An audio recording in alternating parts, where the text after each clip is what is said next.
Graças e paz a todos. Eu gostaria de trazer a nossa reflexão hoje. Um assunto que está muito atual aí. Se fala, a mídia está falando o tempo todo, que é a volta do Talibã ao domínio lá, ao governo do Afeganistão. E muitos irmãos, muitos crentes, cristãos, pedindo orações pelos cristãos afegãos, lá do Afeganistão. É muito louvável isso, óbvio que é, E nós devemos orar por eles sim, mas também devemos orar pelos nossos irmãos que estão na Coreia do Norte, que estão na China, que estão na Índia, Paquistão, que estão em Cuba, não é isso? Que estão na Europa. Nós temos que orar por eles, que estão no Irã, que estão na Arábia Saudita, que estão nesses países que perseguem os cristãos. Que você vai para a cadeia só por ser cristão. Você é cristão. Você é morto só por ser cristão. Países da África, terrível, terrível. A gente fica imaginando como é que ainda existe cristão na África.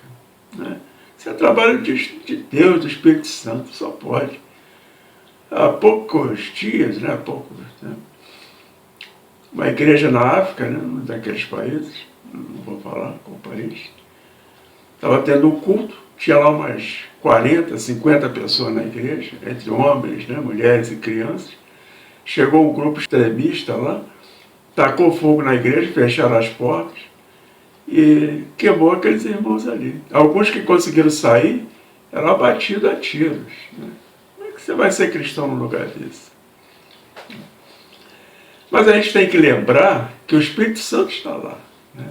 No Afeganistão, o Espírito Santo não saiu junto com as tropas americanas. O Espírito Santo continua lá ao lado dos irmãos. Eles estavam fazendo a obra, eles vão continuar fazendo a obra. O que me leva a essa reflexão de hoje é justamente isso.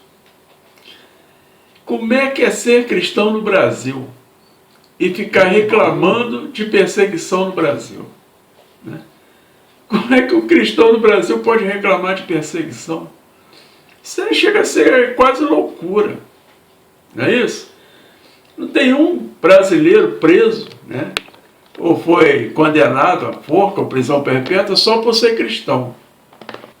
Porque a gente não vê um brasileiro só que está preso ou foi morto aí, executado pelo Estado porque é cristão. Outro dia o pastor Jorge Linhares, da Igreja Batista Quetzema de Belo Horizonte, foi chamado para se explicar lá no Ministério Público, porque ele estaria contra a ideologia de gênero na escola batista da Quetzema. E ele saiu de lá dizendo que foi tratado como um príncipe. Então, quer dizer, aonde está a perseguição aqui no Brasil? Então, quando você vê um líder religioso, ou líderes religiosos, às vezes sendo perseguido, ele é muito mais perseguido pelas suas ideologias políticas, ou pelas suas falcatruas aí, econômicas, do que espiritualmente, porque questões de fé, de religião. A gente tem que entender isso. Em alguns momentos eu fico até envergonhado, com vergonha, de ser chamado a orar por líderes brasileiros aqui no Brasil, atuando no Brasil. Eu vou orar pelos brasileiros que estão atuando lá no Afeganistão, na Europa. Eu sinto envergonhado perante nossos irmãos que estão no Afeganistão e estão em outros lugares. Porque a batalha espiritual, ela sempre existiu. Existe uma batalha espiritual. E nós estamos no meio dela. E nós, como cristãos, estamos no meio dela. Eu agora estou passando aqui para uma batalha. O computador não quer funcionar direito da maneira que eu quero. Isso vai nos levando, nos irritando, e desviando o nosso foco. É uma batalha espiritual. Sim. E a batalha insiste, sim.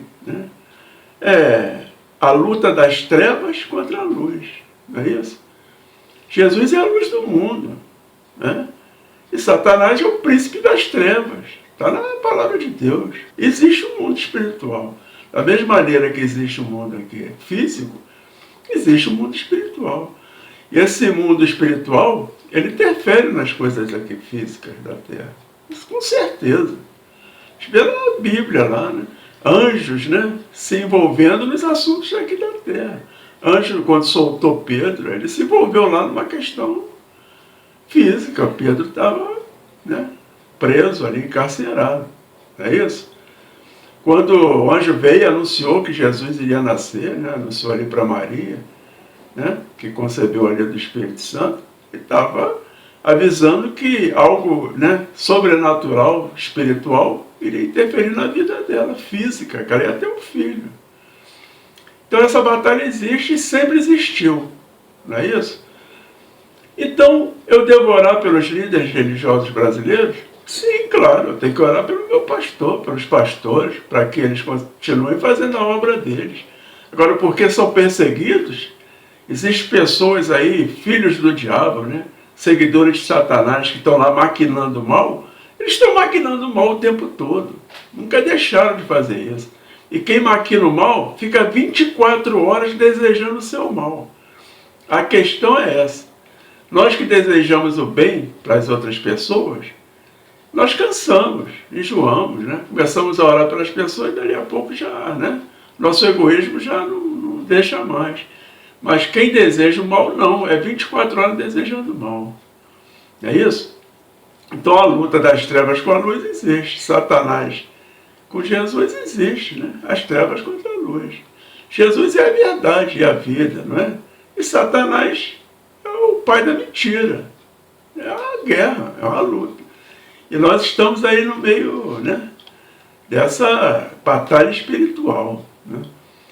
Essa semana eu ouvi uma entrevista, né, do pastor da Igreja Batista Central de Belo Horizonte, né, Majid Saab. É uma entrevista de 2020. É sobre um livro que ele explicou de batalha espiritual. Um livro, né, que ele escreveu ali de uma maneira simples, né, para nos ensinar ali, nos mostrar como é que é essa batalha aí. Mas a gente sabe, tem que entender isso. Nós estamos no meio de uma batalha assim. E vamos orar para o nosso pastor porque ele está sendo perseguido? Também, né? Mas da maneira que se coloca aqui, é como se nossos líderes religiosos não pudessem sair à rua, que eles iam ser presos.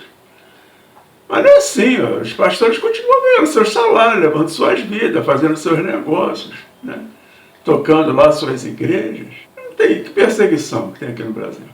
Eu me sinto envergonhado, né? A gente tem que escutar pastores se lamuriando por aí de perseguição, né? Por quê? Perseguição de quê? Né? O que está acontecendo a mais? Ah, não, porque tem político lá, satanista, que vai perseguir, vai fechar. Ué, mas isso sempre existiu. Quando que não teve essa perseguição? O que está acontecendo diferente aqui agora? Eu não vejo assim, né? O que eu vejo, o que eu entendo, é que nessa batalha a gente tem que escolher um lado. Nós temos que escolher um lado. Você está do lado das trevas de Satanás ou está do lado da luz de Jesus, né? E o cristão sabe muito bem qual o lado dele. Nosso lado é o lado da luz, o lado de Jesus, o lado do bem, né? Porque isso vai nos garantir a vitória, não é isso? Porque a Bíblia ela já nos diz, né, que quando Jesus morreu na cruz e derramou o seu sangue, ele não só perdoou nossos pecados, mas ele triunfou sobre Satanás e seu exército, né? Jesus venceu e nós vencemos com ele. Não é isso? Ele disponibilizou assim, para nós, os seus seguidores, né, muitos recursos extraordinários. E a oração é uma delas. Então por isso que a gente tem que fazer, né, valer a nossa arma da oração, né? Porque ela vai garantir a nossa vitória. Nós vamos orar por nós, pela nossa família, nossa igreja, nossa congregação e pelo nosso pastor, sim, né? Principalmente nesses momentos que nós estamos vivendo aí, né? Momentos de pandemia. Isso para nós aqui é único, né? Nós nunca passamos por isso. Essa geração nunca tinha passado por isso. Momentos muito difíceis, é isso? as consequências, né, dessa pandemia sobre as pessoas, né, as famílias, os empregos, né, os negócios, a economia, foram terríveis, ainda está acontecendo. Então, quer dizer, nós temos que orar sim, né? É uma grande oportunidade que nós temos para nos voltarmos para Deus, né? E buscar Deus, né, em oração através do seu Filho e do nosso Senhor Jesus Cristo. É isso? Por isso a gente tem que buscar essa oportunidade, né, de assim, ter um relacionamento, né, mais íntimo com Deus, né, e nos achegarmos mais a Jesus. Porque Jesus já declarou, né, aquele que vier a mim, de maneira alguma lançarei fora. Então Jesus deseja nos salvar a nossa vida, né, nos dar vida em abundância e nos ensinar a lutar, né, o bom combate, né, e assim em qualquer situação, né. Nós devemos confiar nele, acreditar nele, que as coisas vão melhorar, né? Vão caminhar para nós aqui nessa terra. Mas nós temos que confiar nele, né? Então, eu comecei a minha reflexão falando sobre até a vergonha, né, que a gente sente, né, em ficar nos lamuriando aqui no Brasil, né, de perseguições, enquanto as perseguições reais estão acontecendo pelo mundo. Né? Na Índia, 2 irmãs se converteram ao cristianismo, né? E elas foram mortas dentro de casa pela sua própria família, seus irmãos, seus pais, tios, inclusive eles estupraram ali, né? Isso é perseguição, né? Agora falar que tem um terreiro aí de Umbanda, Candomblé, fazendo trabalho 24 horas para derrubar governo, derrubar pastor, né? Pelo amor de Deus, mas sempre foi assim, não mudou nada, não mudou nada. E o pastor, ou líderes, né, que estão com medo da perseguição, está no lugar errado. Tá? Vai arrumar um emprego de bancário, aí vai ser bancário, vai fazer outra coisa, né? Mas está no lugar errado, porque o lugar que Deus o colocou é a frente de batalha. O pastor está na frente de batalha, no fronte, né? Olhando na cara do inimigo. Ah, está com medo? Quer ir lá para o final, né, das tropas, da fila? Então, né, tem que entregar o seu cargo, o seu chamado. Fala, Jesus, olha, eu sou covarde, não consigo. Eu vou ter que ficar lá no final da fila. E aquele que está lá no final da fila está de joelho no chão, orando para aqueles que estão lá na frente, né, ter força suficiente para enfrentar o inimigo. Enfrentar o inimigo né, cara a cara. Então, quando a gente vê um líder religioso sendo perseguido, a gente tem que ter inteligência e discernimento, né, para procurar saber o que está acontecendo com ele. O líder religioso lá em São Paulo foi chamado na justiça lá, o cara é só negador. O cara só nega, engana lá suas ovelhas, tira dinheiro de tudo quanto é maneira. Foi chamado, ele está sendo perseguido. Tem líderes aí, heréticos aí, com coisas terríveis. Terríveis. Né? Tem um aí então que agora está se lamentando porque estão falando mal dele. Os bispos e os apóstolos da igreja dele, quando ele entra na igreja, se ajoelha e beija o pé dele. Esse camarada não tem o direito de ser chamado de pastor e ficar aí se lamentando. Né? Então, quer dizer, todas as vezes que você escutar isso, que existe perseguição no Brasil, a liderança, né, a nossa liderança, procura saber o que está acontecendo. Né? Perseguidos, os cristãos sempre foram. Outro dia nós escutamos lá na nossa escola bíblica lá, né? Nosso irmão lá, nos ensinando, né? Nos esclarecendo sobre Apocalipse, né? Dizendo que há 1600 anos atrás, teve um imperador romano que matou 60 milhões de cristãos. Né? Aquilo lá era perseguição. Né? Há 60, 70, 100 anos atrás no Brasil existia perseguição, você era apedrejado nas ruas. Mas hoje, ser pastor, ser líder, é status. É status na sua cidade, né? Onde você está. Não é verdade?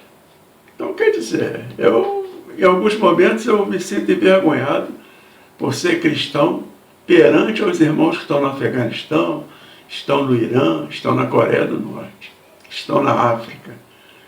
Porque lá estão cara a cara com o inimigo. Eles estão no fronte da batalha espiritual. Então, quando aí você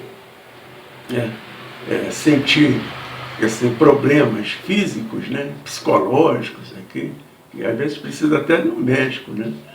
Você pode saber que a origem disso pode ser espiritual, sim. Porque o mundo espiritual, ele interfere no nosso mundo físico aqui, né? Por isso que a gente não pode assim, esmorecer, nem enfraquecer nessa batalha. O tempo todo é combate ali, corpo a corpo, né? Contra o nosso inimigo, o inimigo da nossa alma.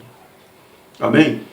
Vamos orar pelos nossos líderes, nossos pastores, nossos irmãos, os irmãos que estão lá naqueles países sendo perseguidos, para que o Espírito Santo continue dando força e ali ao lado deles. Porque pode ter saído tropas lá, mas o Espírito Santo não saiu. O Espírito Santo está lá do lado deles.